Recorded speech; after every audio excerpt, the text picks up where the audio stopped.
Hello and welcome to Herein Lies the Peace of God in the Awakening Together Sanctuary.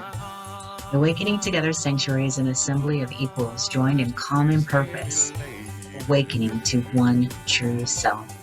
Within an appearance of many faiths, many cultures, and many symbols, we seek to discern one truth and to rest in its embrace. The host of Herein Lies the Peace of God is Reverend Jacquelyn Eckert, the President Minister of Awakening Together. Our co-host is your favorite anarchist preacher, Reverend Glen Ganaway, integral scholar. The Course in Miracles says this about discerning one truth. Nothing real can be threatened. Nothing unreal exists. Herein lies the peace of God.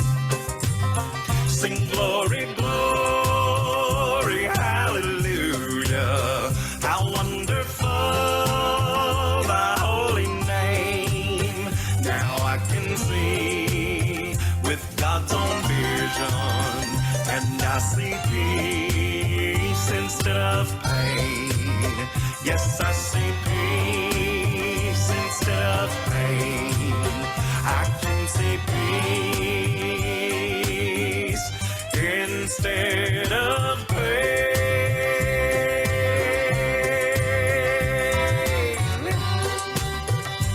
Amen.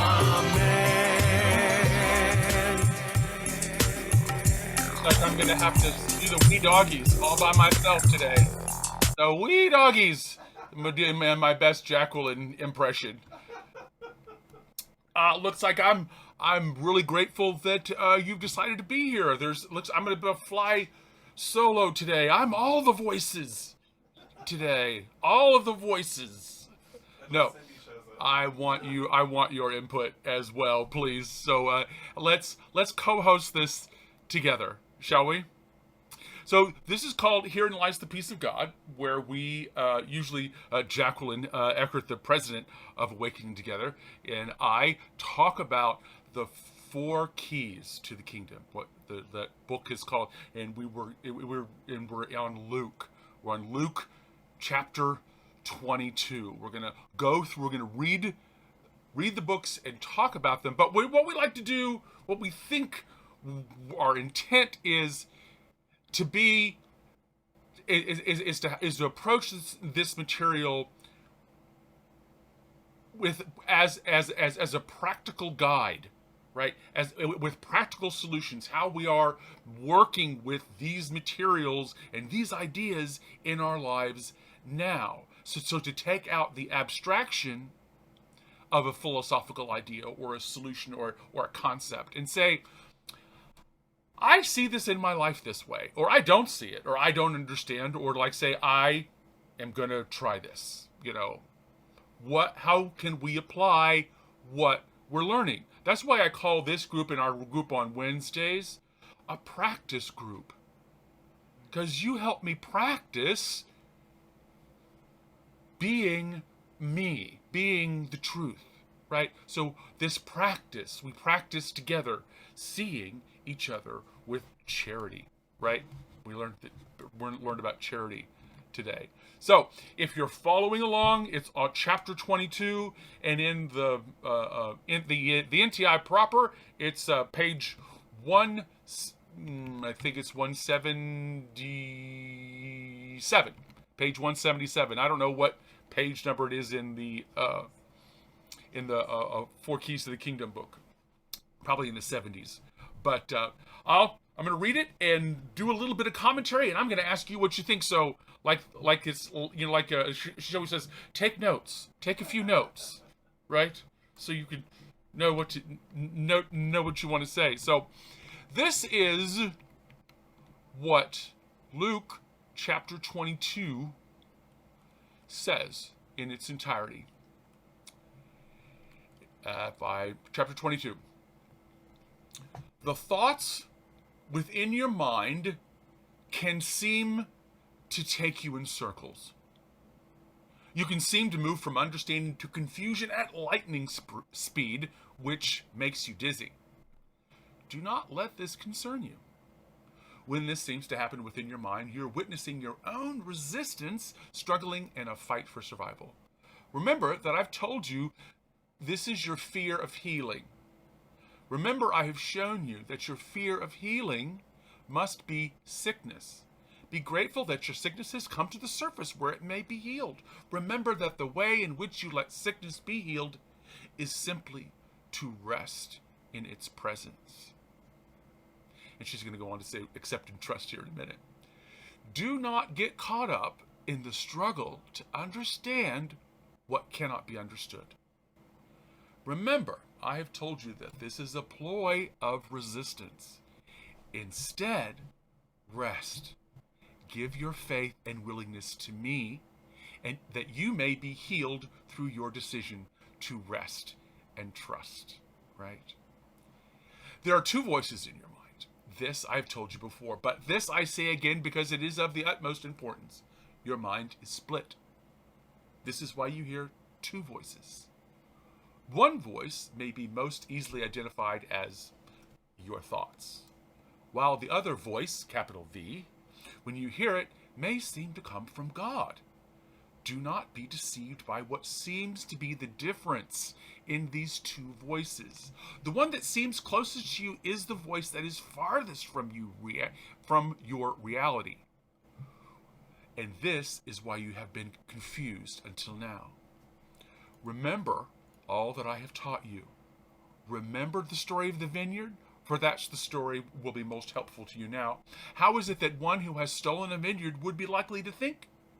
Would he not feel like a betrayer and so feel guilty? Would he not expect some type of reprisal and fear attack? Would he not prepare for his own defense and also defend himself whenever he sensed the possibility of attack? These are the characteristics of the ego, which are the thoughts in your mind that are based on the belief that you have stolen your mind or yourself from God. If you observe your thoughts carefully, you will notice that these veins are inherent within their flow. But I've already told you that it is impossible for you to have stolen yourself from God, for you are within God, and you're one with God. Therefore, this entire flow of thought, all of which seems to have meaning for you, is based upon one meaningless premise. What is based upon meaninglessness and built upon meaninglessness must also be meaningless. Any meaning in it that it seems to have is only imagined, and what is imagined is not real. This is why I have asked you to evaluate your thoughts. Listen to the thoughts in your mind, whether they seem to be thoughts about you, someone else, or the thoughts about your world. And they are not based, are they not based on a belief in guilt, that it is based on a belief in separate wills, separate desires, or separate behaviors? Do they not include thoughts of fear, worry, or a sense of foreboding? And do you not take actions or have thoughts of defending and protecting yourself? All of this is meaningless because it's based on the false image of yourself and your world. It is based on the false belief that all that you experience is separate from the reality of God. Now let's talk about the other voice that you hear. The voice that seems to come from God. The voice may seem to come to you as a knowing or an intuition, but when you trust it and do as it asks, you recognize it as God. This voice seems based on safety, an inherent, invulnerable safety. This voice seems based on love. This voice you call God because it seems to be everything that cradles and comforts and cares for you. And yet, recognition of the voice came from within you, which means something within you knows this voice, remembers this voice, and recognizes its familiarity. What is within you, and therefore must be part of you. If you are able to recognize the voice for God when you hear it, then God must be within you. And if God is within you, you cannot be separate from God. And so this is what you are to do. you know that you want the comfort and peace of God. And now you know that this comfort and peace comes from within. So what you must do is choose the comfort and the peace of God by denying anything that you recognize as alien to that comfort and peace. For it is not of God. It does not exist. It is merely sickness born of imagined meaning. Therefore, there is nothing to do with it except let it be healed. Where you see a need to defend, rest and let that perception be healed. Where you see fear, rest and let that perception be healed. Where you see guilt, rest and let that perception be healed. Whenever you think you are not worthy of all the glory of God, rest and let that perception be healed. As you rest, you will be healed. Within the mind of health, you will recognize guidance. Trust and follow your guidance. It comes but from your true self, which is based on truth, not illusion. There will be times within your mind there will be times within your mind when there will seem to be great fear as you move forward by doing what I ask you to do. Know this. Great fear is nothing more than great resistance. And so this means overcoming great fear is great willingness. Great willingness comes from remembering what you want.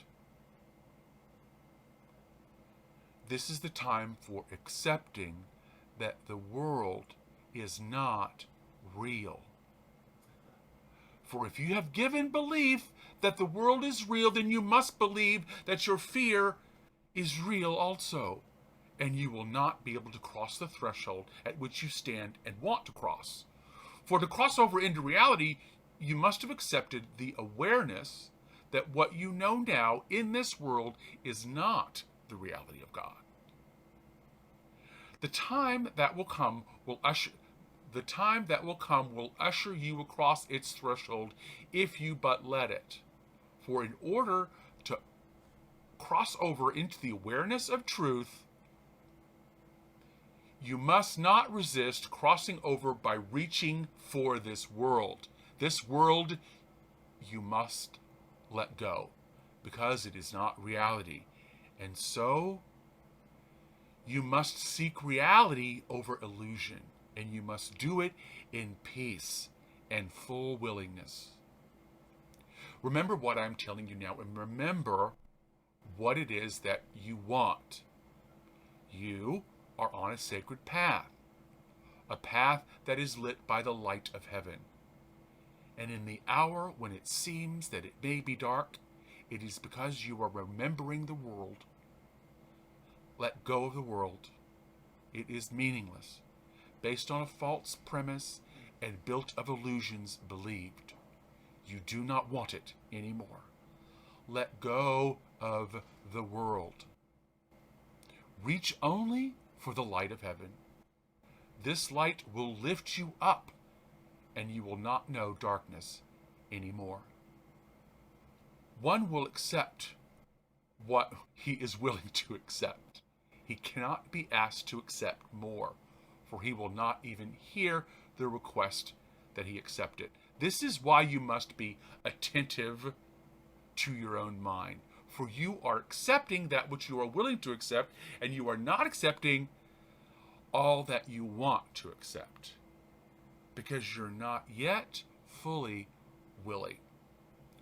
Do not let this distress you. Be glad that an awareness of limits has been brought to your mind. Be glad that the one who places these limits and removes them is you.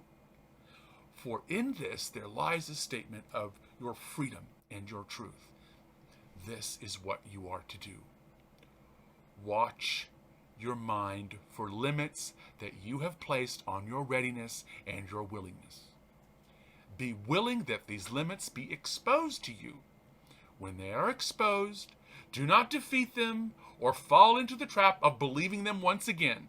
Instead, Notice the limitation that has been placed upon your mind and say to it but this.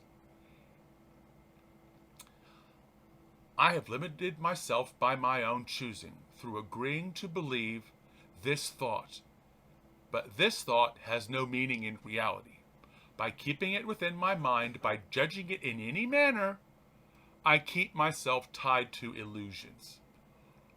All there is to do is release this thought and open my mind to God. I am willing to be open to what I cannot expect and cannot judge, for that is the experience of truth, and truth is my reality. Who wants to say that again with me? I know it's pretty, it's pretty wild. I have limited myself by my own choosing through agreeing to believe this thought. That's suffering. It's like, oh, can you see it when it happens? Can you see the thought when it happens? Can you see before the thought and after the thought? Can you watch it go? That's, sometimes I can. Sometimes I can't. Sometimes it's just so sticky. But this thought has no meaning in reality. By keeping it within my mind. How do I keep it within my mind? Judging. Judging sticks this stuff in my head. Judging is the glue that I'm sticking it up in the walls in my head. All there is to do is to release this thought and open my mind to God. Like we were talking about, a miracle. Open my mind. Have an open mind. Beginner's mind. I don't know what anything is for. How many times do we have to say, get out of the way? You don't know anything. And that's a good place to be. I remember thinking, it's like, I don't know what anything is for. Was offensive. Remember being offended when it says, what? I don't know what anything is for? It's actually the more safe place to be. It's actually the more creative place to be. Ask any artist when they go and look at a blank canvas. How does she say you manage that? She says, what do you want? So that's what you're going to put on the canvas. Right? What do you want? How do you watch your mind? And are you pursuing what you want? I guarantee you are. Isn't that funny? I have everything in the world that I have because I put it there. I have all the experiences because I asked for all of this. I set all of this in motion, right? With you. Thanks for your help. We're all walking to God together, right? So, what do you want? You'll find out what you want, she says, by looking at what you want to fix. You'll find out what you want by looking at what upsets you. You'll find out what you want and what you're actually pursuing, what I'm actually pursuing, if you'll look at where you spend your time. One of the books that influenced me a long, long time ago was a book called Your Money or Your Life. Where it said, if you really want to know how much you make, you write down your hourly salary, and then you deduct, you add on the time that it takes you to get ready, and all the things that you have to buy for work that you wouldn't normally buy, like suits and ties, right? Or a fancy perfume or something, things that you wouldn't do. And then you deduct that from your salary. That's how much you make. So if that, being honest about where you spend your time is like that, is where you're going to spend your precious creativity.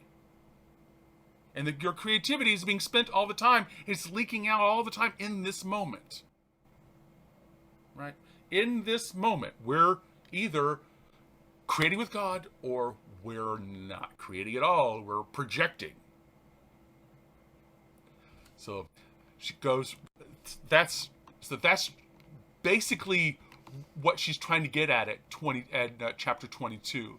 Now, chapter 22 in Luke starts out with Judas betraying Jesus. This is the kiss, right? This is the kiss.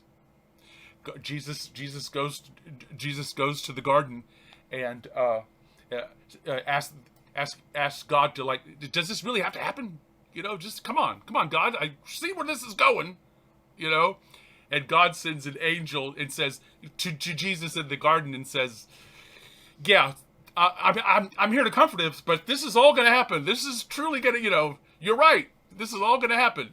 You know, and then Judas comes, and as the story goes, gives Jesus a kiss on the cheek. After telling the teachers in the temple that he'll help them get rid of Jesus, because Judas really does believe that the revolution is coming and that it's going to be destructive. So so when Regina was talking about this in what she wrote down, she goes, resistance is the fear of healing. That's what she wants you to come out of that lesson. The fear of healing is sickness. So that's what Jesus was, the healing of the nation, the healing of the Jewish people, or the healing of mankind, right? The resistance of that. No, we have to stop Jesus. This is because he's going to upset the order of things, right? The healing is coming, and we're like going, no, that's going to hurt. That's going to hurt. I don't want that. You know, Jesus is going to upset everything. You know, it's going to mess up everything. That's what we think. That's what we think healing is when we don't know what it is. We think it's going to mess up everything. Often, that's what and then it moves on to the Last Supper. This is a metaphor of the Last Supper. So she makes a couple of requests in this. She goes, "Give your faith and your willingness to me, that you may be healed through your decision to rest and trust." You're at the banquet.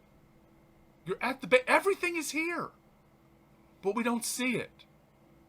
And this is always the last meal. We're always jumping off of the material world into the spiritual, hopefully.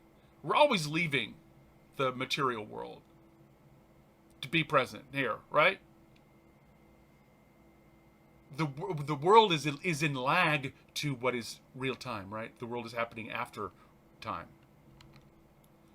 So she makes a request here. The quest is to learn to decipher the voices in your head. So all the 12 disciples and Jesus, there's like so many people in that room, right? Learn to decipher who is talking.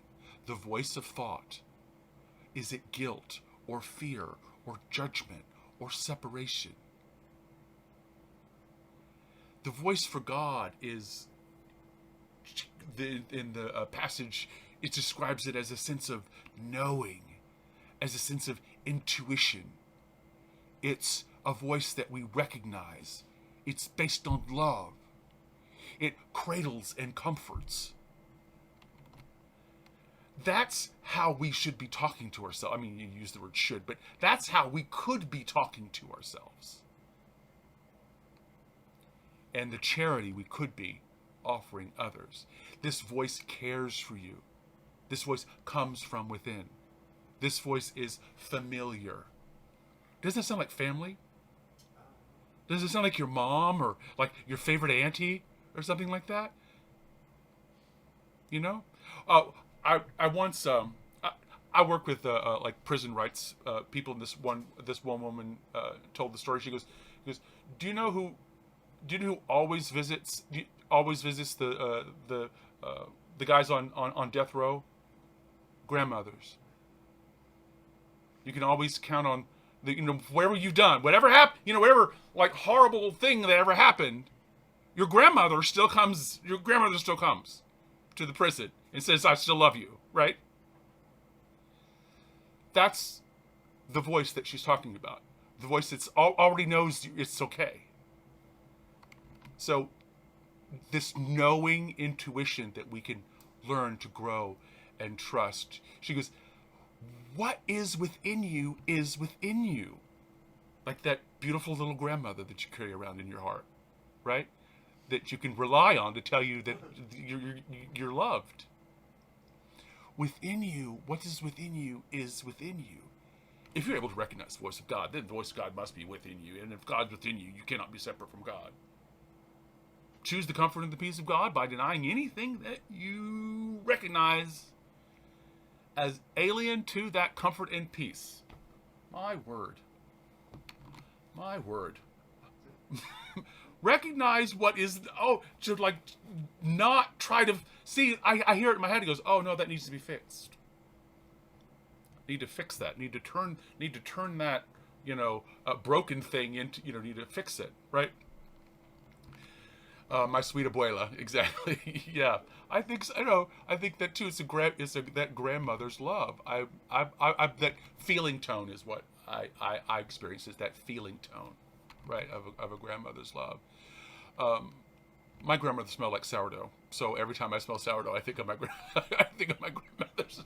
I think of being because that sort of whole kitchen and everything smelled like sourdough.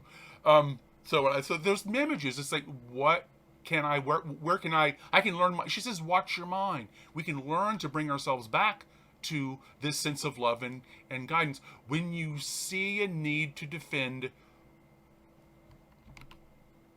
rest. Stop it. Right?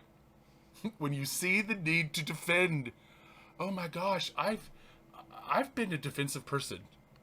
And maybe we can find out what we're defensive about. Do you have a favorite defensive subject? Do you have something that you would defend with your life? Because that's what Jesus says to Peter. Because Peter says, he goes, "Oh, I'd die for you, Jesus." And Jesus says, "You wouldn't either. Before this night's over, you're gonna betray me 3 times." And Peter says, "No, I wouldn't. I would never do that." That's our own mind, isn't it? Just absolutely our own mind. Oh, I would never treat my friends that way. And then like 2 weeks later, oh my God, because that's the patterns that we've developed. That's our mind that we haven't looked at. We've still got a doubting Peter saying, just trying to get along, say the right thing, be an ass kisser or something. It's like there's a part of us that's like, what can I do to just make things easier and get along and be popular and everything like that? That looks easiest, right? To get what I want. She says, that's not the voice that likes you. That's the voice that says you're limited and small. Walk away from that voice, because it doesn't lead you anywhere where you want to go. Examine those voices that says you're limited. The voice that says you can't and you're limited is wrong. Isn't that interesting? Isn't that really interesting? So I'm not limited in the ways that I think I am. What is within you is within you. When you need to defend, rest and let that perception be healed. When you see a fear, rest and let that perception be healed. When you see guilt, rest and let that perception be healed. When you think that you are not worthy, rest. That's some good instruction. How about when someone else tells you they're not worthy? How do we, this is don't agree, right? Don't agree. You can know the truth. Within the mind of health, you will receive guidance. Trust and follow your guidance. Listen to the of those 13 voices in your head. Listen to the one that's feeding you, right? That has the glass of wine and the bread, right? Listen to that one. Not the one saying, "I'd never betray you. I wouldn't do that." What are we paying attention to? So, this is the time for accepting that the world is not real. For if you've given the belief that the world is real, then you must believe that your fear is real. That's how we slip into it. That's how we slip back into the dream. That's how we exit the garden. For you will not be able to cross the threshold at which you stand and that you want to cross. Oh, isn't that nice to know? That the NTI is still saying, yes, you do want reality. You really do. Everything else is unsatisfying. You really do want to be kind, cool, and collected. You really do want to be loving and lovable and experience hope. That's what you are. This is truly what you really want to do. You have endless energy for this present moment. Why is it so difficult to be in it and to the love of God to be expressed, to be the flow? She talked about this flow. This is the time for accepting that the world is not real, because the flow is real. The fear is the projection and the manage. It's like, now I'm a body. Now I'm out here again. I've left the garden. Now I'm in the body again. Now I'm in form. That's not the truth of the flow. That's not where the energy is happening. That's why we can see it as stuck. That's why when we listen to the voice, it feels restrictive. That's why she wants you to get to understand what this feeling tone of limit feels like. What does it feel? What do you do when you limit? What's the limiting way? How can you locate the limiting thoughts and beliefs and actions in your own thinking? That's what she's asking you to do. Don't be afraid of your mind. You have a beautiful, incredibly powerful mind that will serve you because it is the love of God. So it's actually really reliable, and it doesn't die, turns out. So that's really cool. Well, that's what we can experience. That's who we can interact with, because that's reality. So I want reality. What do I want? I want a reality. What do I want? I want to know who I am. That's reality. You are the truth. You are the way. You are the light, right? We all know that from Sunday school, right? I am the truth, the way, and the light. We know that. She's talking about us. Talking about what is actually birthing through us. Well, in verses 47 through 53, Jesus is arrested, and he gets the kiss, and they take him in, right? It's like, oh, you've been captured. The world has captured your mind again. It's going to go stand trial. Peter does disown Jesus. The guards mock Jesus. And Jesus is paraded before Pilate and Herod through this chapter. Again, she emphasizes, remember what you want through the whole Peter story. Let go of the world. You don't want it anymore. Because Peter, the symbol of Peter, is the behaving in the way that the world wants you to behave, right? Denying of the truth and who you are and your association and what you want, and saying, no, nothing, not for me. That's Peter's message. We have that voice in us. We deny who we are. We don't show up in our own lives, right? He says, oh, I'm denying who I am. I don't want people to know me because then I have to take responsibility for myself. Being the child of God, walking around as the child of God, as the loving presence of all that is. Sounds like a big order, but it turns out you're meant for it, right? Turns out we're actually built for it. We have a learning device and a personal assistant to help us do all of that stuff. The guard, so when the guard, mocks Jesus, he says, well, who do you think you are? The king of the, the king of the Jews. It's like the mocking, because you think you're all this in a bag of chips. The ego does that, doesn't it? You can't do that. Who do you think you are, right? Who do you think you are? Because my ego talks like Basil Rathbone. I don't, the voice of the Holy Spirit is Tilda Swinton, but my ego is Basil Rathbone. I don't know how that happened, but that is what's going on. Though it says, remember, we only accept what you're willing to accept, and it's a slow process. Or watch your mind for limits that you've placed on your readiness and your willingness. Just because you're being mocked doesn't make it so. Just because you got the voice in the head you're listening to right now that's not being very kind does not make it so. Doesn't make it real or anything. If you can manage to live through it and not act on it and call it real and frighten yourself and let go of it.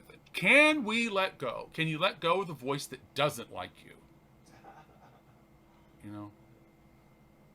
I don't know. Some people are. I've been really attached to really hateful, some really hateful thoughts and ideas. I've been very, very attached to. You know, I've had to let go of this broken feeling again and again and again and again. Maybe you do the same thing. Maybe you have a favorite awful thought that you just can't let go. Or maybe you let go a lot, like I do.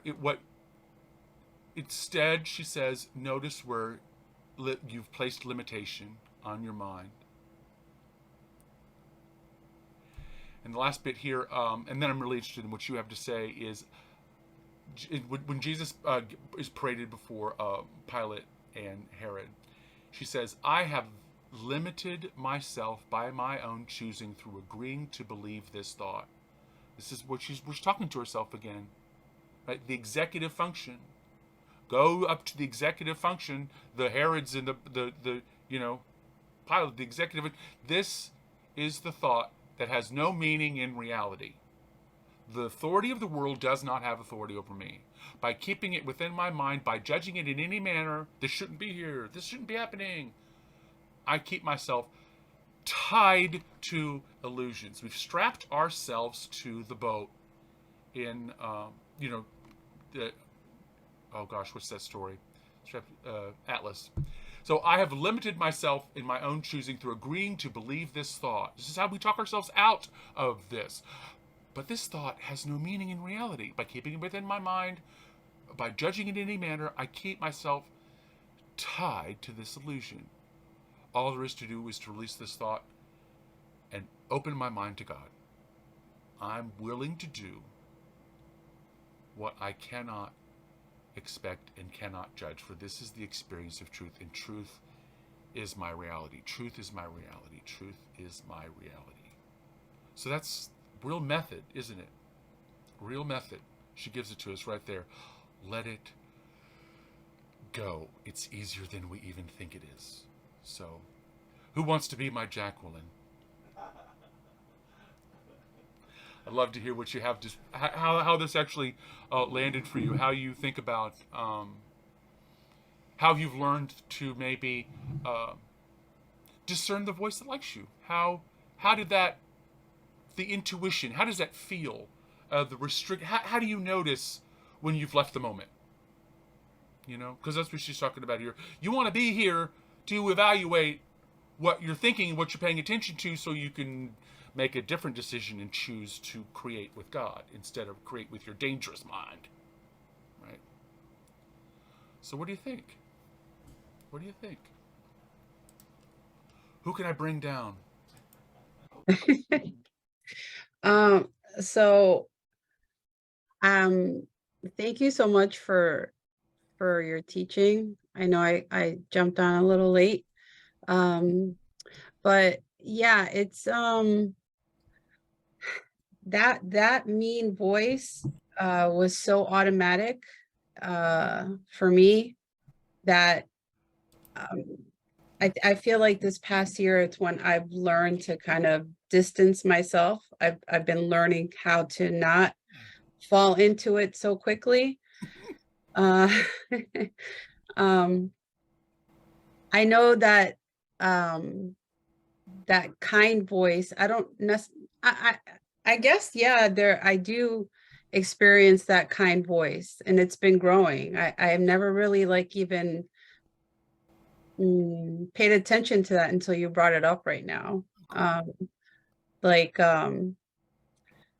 Just, it's crazy because now that you're bringing this up, I'm just reviewing back of how quickly, that judgmental, awful voice, if I would make a mistake, it's automatic, oh, you're so stupid, and just becoming aware of that more and more has been helpful to catch it and say, I don't I don't want to, I don't want to believe that. I don't want to say that to myself. And I, you know, more and more I've been noticing where it's kind of more that gentle, like abuela voice.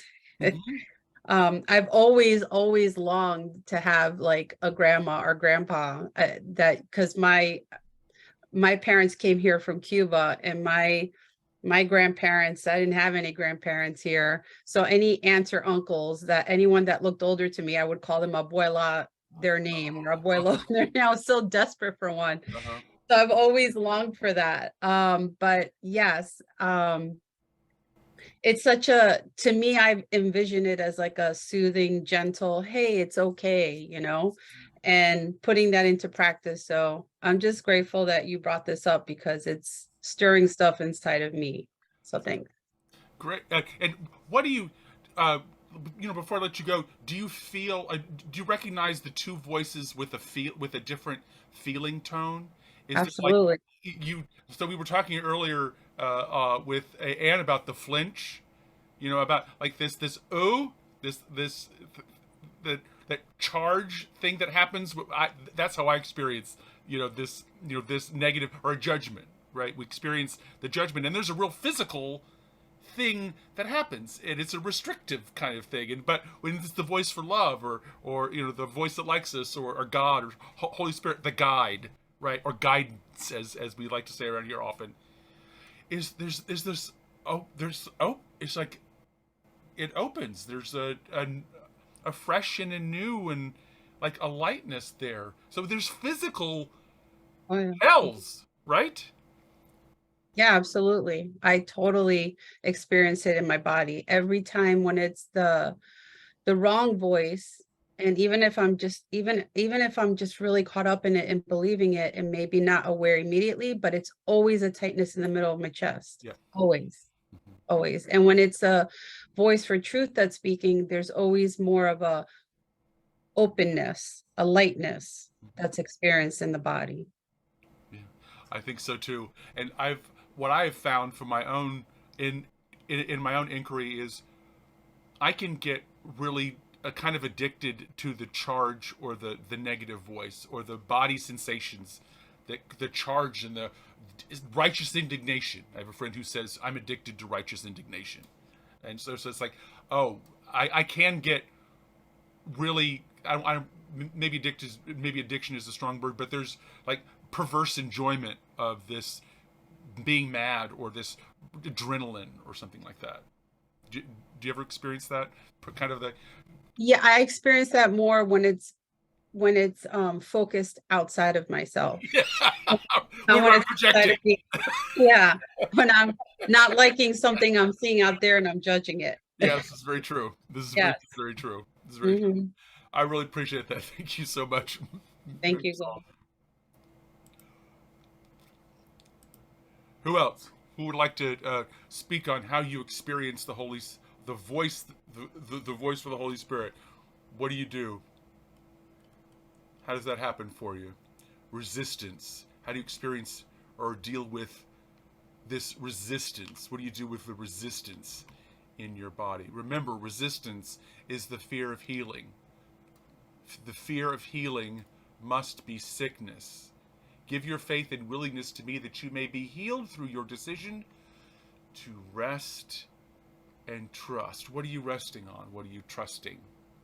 The guide, the part of you that does know, the truth, the calming voice, the calming aspect, the peace, the peace that passes understanding. Remember, because it's just, I don't need to understand. I'm a cooperative component. I don't have to understand the whole plan in order to do my part in it, right?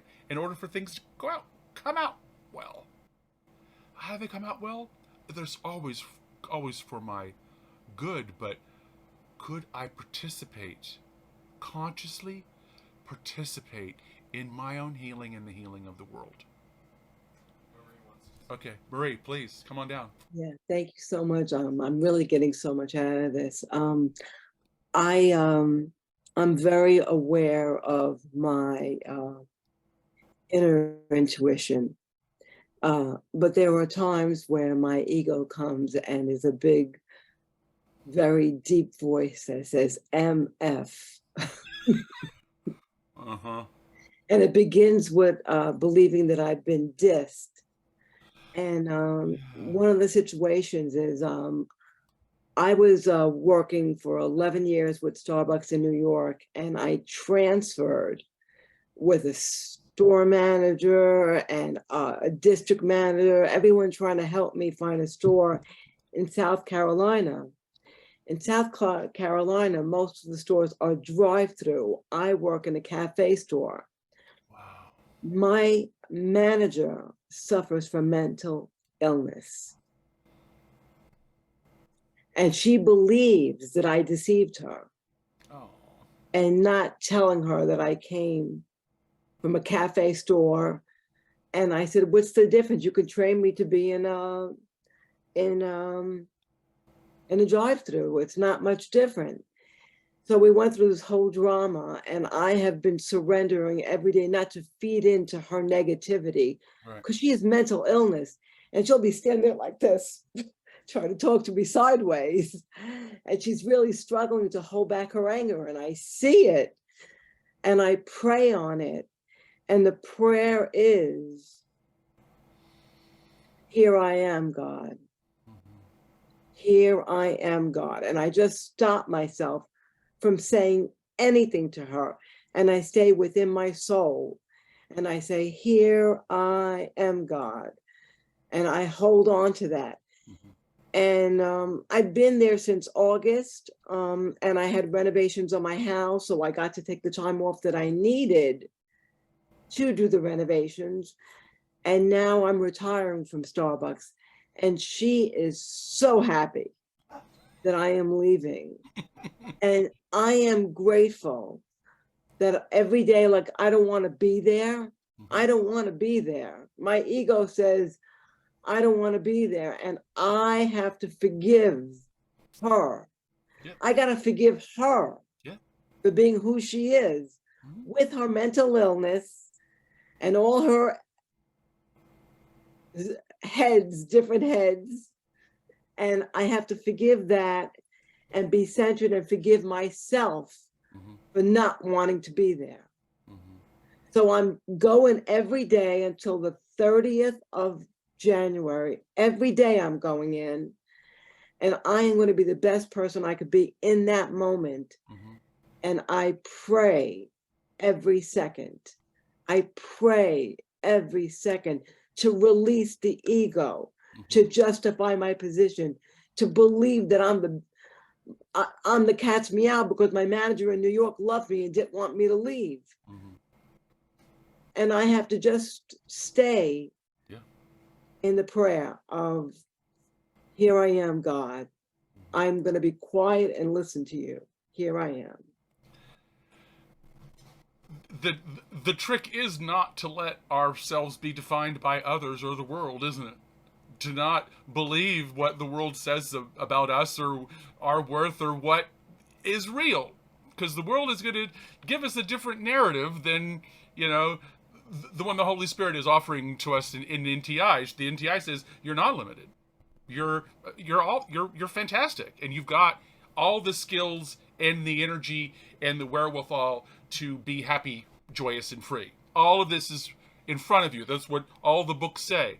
And yet we come up and live in a world where we project and have surrounded ourselves with people who will confirm for us our belief in the negative voice in our own head. And we put those people outside of us. I've one in my own life. Somebody who's for whatever reason, I'm just like, I'm the one who shouldn't exist. I have no idea, but for whatever reason, I'm the one who's the bane of this girl's existence, and I have no idea why, But it's like that's the projection of the part of me that still doesn't believe I'm safe in the world, And that's what this chapter is like. Examine your thoughts, because if you do, you will slowly eliminate these problems that you say are in your world, but they're not in your world. They're in your head. They're in our own understanding. That's where she uses the level of confusion. Don't try to fix other people. Fix your thinking, and those people will go away. You know? That's what you're saying. I'm retiring, and she's happy. Everybody wins. Right? Is everybody winning? It sounds like everybody's winning in your story. Everybody's getting what they want. You get to retire, you get your home built, get to be done, and she's happy, and you don't have to have a difficult person in your life anymore.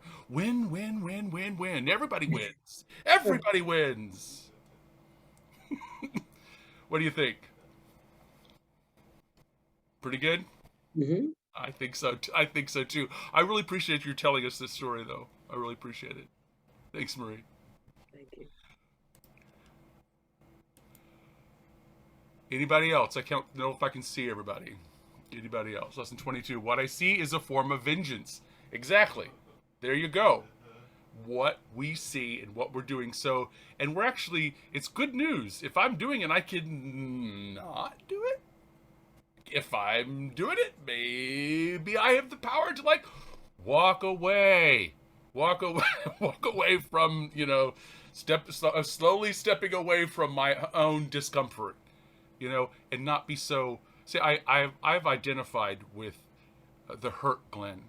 You know, I've called that me, the tragedy of Glen. You know, oh, I've called that me, and to move outside of that narrative has been healing. But it is true. It's all been about willingness. How willing am I to let go of the limit? Because the limit is there calling it safety. The limit is calling itself safety. And I have got to have the wherewithal, something in me that sees past, that sees that it's not a limit. And it's just a belief, and I can unbelieve it. Could I unbelieve it? If I brought it on board, I can send it out. So, what are we going to do? How are we going to operate? Going to pay attention to our minds, right? Going to pay attention to what we pay attention to, and listen to the voice that likes us. This is chapter 22 in Luke, and we're going to keep going through Luke, and we'll have an announcement here with Jackie probably next week or the week after. But really, I've really enjoyed reading Luke and talking about it with you. We got just a few more minutes left. I'd love to hear what you have to say, how this affected you. Otherwise, we've got 2 minutes. I can wait. We can just be silent, as my teacher used to say. Well, fine. I can sit here and wait for you to, you know, the bell's not going to happen in another 4 minutes. You can just look at me until that happens. That's one of my favorite teachers used to say. You know, try to make you feel so uncomfortable that you would that somebody would say something. But what do we got? Chapter 22.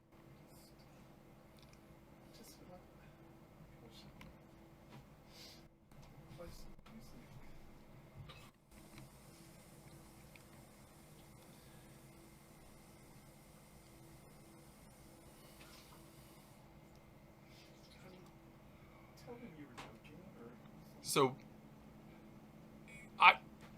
I forget how much is in the new, in the New Testament, and especially in this story of Jesus, because the Jesus story is all of our stories. It's the way in which we're all waking up. We all go through the garden. We all have to, like, once and for all, stand up for who we are. And be able to say, you don't define me, Herod and the world and things like that. You're not going to define me. I'm not going to let the world say who and what I am and pass judgment on me. I know what the truth is. I'm going to live into that, and everything turns out everything works out when I do that. Even if it looks awful right now. Did it work out? I think it worked out. It looked awful there for a while, but it worked out in the end. It's really good advice to know who you are and not act like anything other than who you are, no matter what's happening in front of us. That's the challenge, isn't it? To be really who we are, full on child of God, when somebody's sitting in front of you saying, no, you're not. No, you're not. We need to arrest you. You're trouble. We should kill you. Because you're so disruptive of the way the world is supposed to be. That's the story of Jesus. They needed to kill him because he was going to he's disruptive, right? That's the narrative that the world wants to tell about us, that we should be destroyed because we're just too, this is my way I hear it, is we're just too disruptive on the world. Well, thanks for joining me this week. It's been a pleasure. Jacquelyn Eckert and Reverend Glen Ganaway.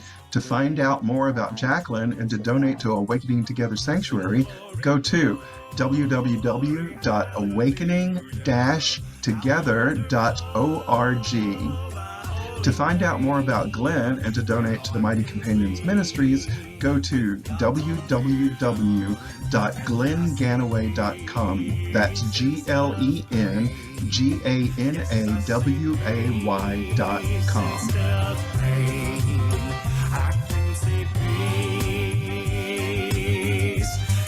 Instead of pain. Amen.